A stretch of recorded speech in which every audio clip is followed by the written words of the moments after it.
the only thing you need to know right now, the point is not to avoid the pain, and you need to stop asking yourself, what's the least you can do to get good? And you need to start asking yourself, what's the most you can bear to become great? In what you've done with your life thus far, is it giving you what you want?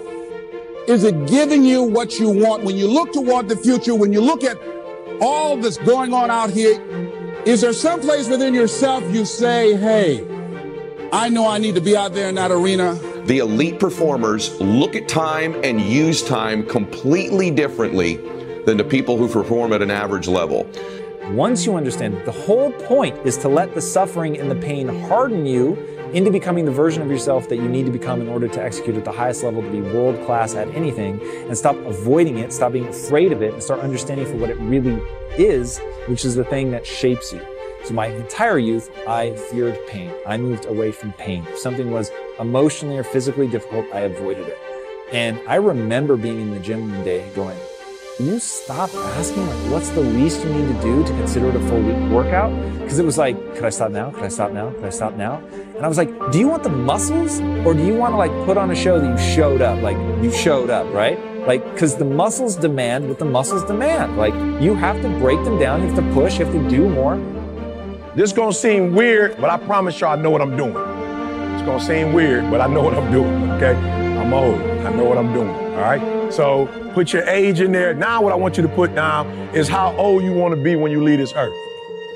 Now here's I don't care what religion, what politics, one thing we all know, we ain't gonna be here forever. There's one thing I can guarantee y'all, you won't be living like, you won't be here 150 years from now. I can guarantee you that. You won't be 150, you won't be here. So the real question is, how old are you? And then how long you want to be on this earth, right? Because here's why this is why this is important. Because if you know you're not gonna be here forever, then you're gonna treat how long you're gonna be here differently. So what happens sometimes when you're young, you think you're gonna be young forever. I feel you, I used to be there. I woke up this morning, I was 51 years old. I was like, man, I'm 51. Like, so it is purely a question of how much you're willing to bear, because there's never going to be enough. You could have always done more. Passion is not discovered.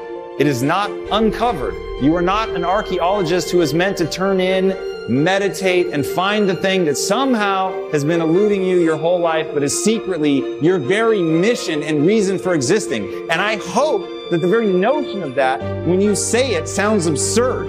Your job is to develop a passion. Your job is to decide what you want your why to be. When you look inward, you will see only flickers of interest. And your job is to take that flicker of interest and go down a path of gaining mastery. And as you get so good, they can't ignore you. In that process of backbreaking, really boring work, you're gonna find out whether you love it enough to push through all of that. Whether you have the grit to see it through. My grandma, I went to go see my grandma, she's 91. I was like, man, I remember my grandma was in her 40s. My grandma 91. Now listen to me very closely. I'm not the don't say no to drugs dude, right? You make whatever decisions you want. You do whatever you want to do. I'm here to tell you though, that you're not gonna live forever. And so you have to decide then, if you're not gonna be here forever, what are your 20s gonna look like? What are your 30s gonna look like? What are your 40s gonna look like? Now, I'm from Chicago originally, grew up in Detroit. 90% of my boys are not living the way I'm living. They ain't no different than me. As a matter of fact, Bob should doggone be speaking to y'all right now, not me. Bob was the one that got me off the streets of Detroit. I was homeless. Like, for real, for real. I love rappers because rappers be in the studio doing that stuff. I love it. Like, making up stuff. I was homeless, like in abandoned buildings homeless. Eating out of trash cans homeless. Bob took me off the streets, brought me to church. I gave my life to Christ. That pastor helped me to get my GED. Then they sent me to college. And so I want to talk to you about some tips and strategies today to begin to think about time and utilize time differently. So let's start out. The first thing I want to tell you about people who win, who max out, they are in a much bigger hurry than the people who are average. And I'm not kidding you when I say this. They're in a bigger hurry to get to their destination, to get to their outcome. Their pace is faster. They walk faster. They talk faster. And their expectation when they're going to arrive at their destination is sooner. This may seem like a very small, subtle thing, but I want you to evaluate How big of a hurry are you in? Because there's something to be said about how close you think you are to a goal and how fast you will run to get to the finish line. Let me give you an example of that. If you and I started out right now and we had a 26-mile marathon to run, right? In our minds, it was 26 miles. We were going to race each other. We would pace ourselves at a certain speed in order to maintain that speed because of the duration of the run. I know I can do more than what I've been doing. I know there's some great music that I have within me that I haven't brought out here yet. Is that something that you begin to look at within yourself? See, I say if you look at your life, and if you're not getting what you want, you owe it to yourself to do something differently. If you're on a job, 85%, they say, of Americans go to jobs that they're unhappy.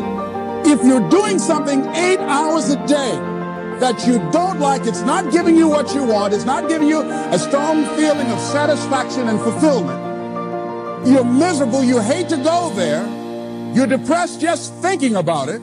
So if it was a marathon, we'd jog, wouldn't we, pretty slowly? You certainly wouldn't sprint 26 miles. And so because the destination, because the finish line is so far away, our pace or our hurry is limited based on how far away we think we are or when we'll arrive there. But if you and I were to run a 100-yard dash, would the pace be the same? Because the finish line is so much closer, we'd run full speed from the minute we took off, wouldn't we? Because of the proximity of how close the finish line is. The people that win in life don't necessarily have more vision than you. See, it's not a lack of vision always that means that you are going to lose. It's a lack of a type of vision, which is depth perception. You think you're further away from the outcome, and so you pace yourself like it, and you jog all the time throughout your life. The people that win may have a bigger vision, but they have accurate depth perception. They understand how close their goals are, how close their outcome is, and they're constantly in a sprint to get there throughout their day. That means consequently, they get started earlier and they finish later. You sing the Thank God It's Friday song every week. If that's what it is, you owe it to yourself to start strategically working to change directions. See, but you know what most people will do? Most people will resist change.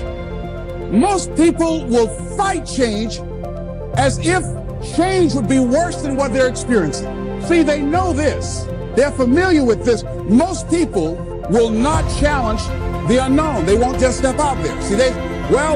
See, there's certain things that's got to be in place. They got to see it all together. And life isn't like that. That's not how you grow.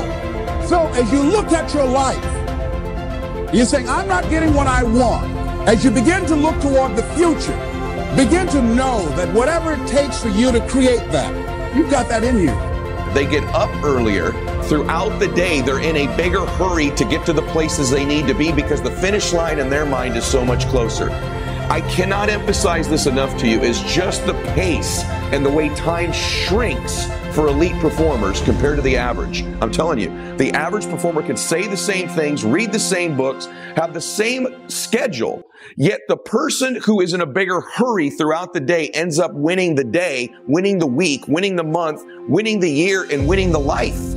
And so please evaluate your pace. You should be in a so much bigger hurry than everybody around you. You almost have people telling you to slow down a little bit.